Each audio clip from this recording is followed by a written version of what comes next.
Well, here's a positive. So, okay. So even though the book, it is a critique of certain kinds of worship, no doubt about that. Here's the positive. I'm noticing, and tell me what you guys are experiencing in your churches too, that a lot of the younger generation, I'm talking about the people that are in their 20s and in their 30s, some of the people that are just getting married or just having babies, they actually don't want the kind of lights and lasers and fog machines type of service because they don't think it's very impressive. And the reason I think that they don't think it's very impressive is because they grew up with the internet and they can see all kinds of things on screens. And so, screens and jumbotrons and stuff like that and video intros, it's not a big deal to them. They're actually looking for something much more authentic and real. And so I don't know about you guys as churches, because we're all in different geographic locations, but here, the people that are coming in their 20s, they would probably be mad if we kind of tried to introduce any of that stuff. I think the boomers, and not to make this a generational thing, the boomers were impressed by screens and lights because it wasn't what they were experiencing when they were young. Very so all of those innovations to them were kind of like, oh, you could do this in church? And they thought it was cool. But now that that's become the fad, the younger generation is ironically going back to older forms because they're looking for authenticity and not some kind of demonstrative show. And so for me, that's like a pretty positive trend right now. Yeah.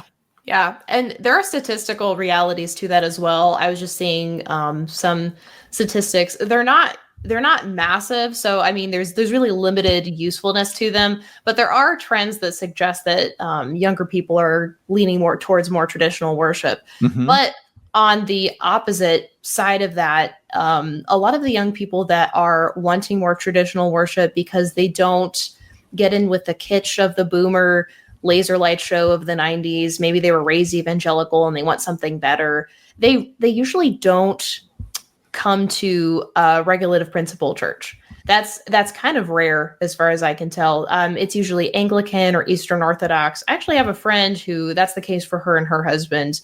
They went to a non-denominational church and then they ended up becoming Anglican because of the richness of the liturgy. And your book mentions this a little bit, but there is kind of a converse effect of kind of ancient feeling liturgy.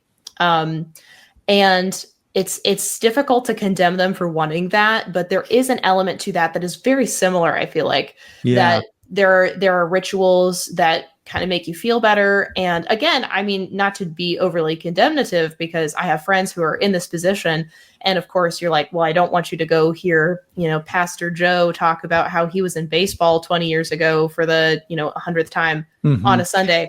But yeah, it's interesting. Have you noticed that as well? Like, would you describe the more ancient worship in the same way that you would describe like the idolatry that you pinpoint evangelical worship? Does that make sense? Have you noticed that? Yeah, that's such a great question. And right now I'm kind of envisioning like a 3-part Venn diagram in my mind where you have regulative principle worship over here.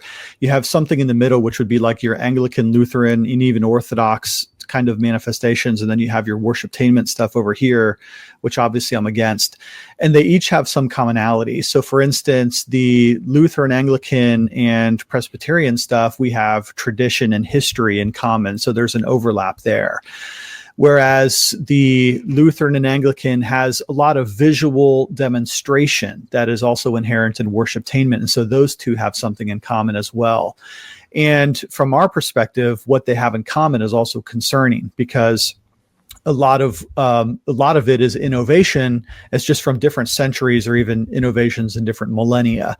And what we're asking is that we actually aren't just looking for history's sake, but actually we want to be so historical that we're actually even biblical, right?